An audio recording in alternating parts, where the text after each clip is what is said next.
ఇప్పుడు వైశాఖ మాసం కదండి. వైశాఖ మాసంలో ఈ కూర తినడం వల్ల చాలా బెనిఫిట్స్ ఉన్నాయటండి. అది మా అమ్మకి చెప్పారు, మా అమ్మ నాకు చెప్పారు. అక్కడ నేర్చుకున్నానండి. అదేంటో అనుకుంటున్నారా? చింతకూరేనండి. పప్పు చింతకూర ఎండాకాలంలో తింటే వడదెబ్బ తగలదని అనుకుంటారంట. అది నాకు కూడా తెలీదు. మీలో ఎంతమందికి తెలుసో నాకు కామెంట్లో తెలియచేసేయండి. ఇప్పుడు అది పప్పు చింతకూర ఎలా చేయాలో చూసేద్దాం రండి. ముందుగా అయితే చింతకూర తీసుకున్నాను, పప్పు ఉడకబెట్టామండి. అది పప్పు బాగా ఉడికిన తర్వాత చింతకూర అందులో వేసి ఉల్లిపాయలు, పచ్చిమిరపకాయలు, కరివేపాకు వేయాలి.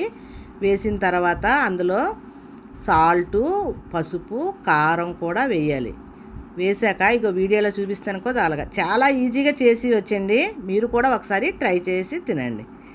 అలా వేసిన తర్వాత కొంచెం బాగా ఉడకాలండి. అంటే ఆ పచ్చివాసన, కారం అవి ఉంటాయి కదా, పచ్చివాసన పోయినంత వరకు బాగా ఉడకాలి.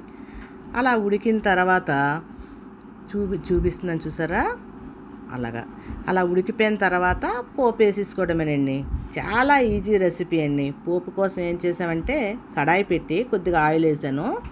వెల్లుల్లిపాయ రెబ్బలు, 2 ఉల్లిపాయ ముక్కలు, మిరపకాయలు, జీలకర్ర, కరివేపాకు. పప్పుకి తాలింపుకి టేస్టే జీలకర్ర అండి. జీలకర్ర మాత్రం కంపల్సరీగా వేయాలి.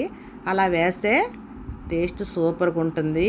మీరు కూడా ఒకసారి ట్రై చేసేయండి. ఎండాకాలం ఈ వైశాఖ మాసం ఉంటున్నప్పుడే ట్రై చేసేయండి. ఇంకెందుకు ఆలస్యం? మీకు కనుక ఈ వీడియో నచ్చినట్టయితే లైక్ చేయండి, షేర్ చేయండి, సబ్స్క్రైబ్ మర్చిపోకండి. సపోర్ట్ చేస్తే ఇంకా మంచి మంచి వీడియోలు చేస్తానండి.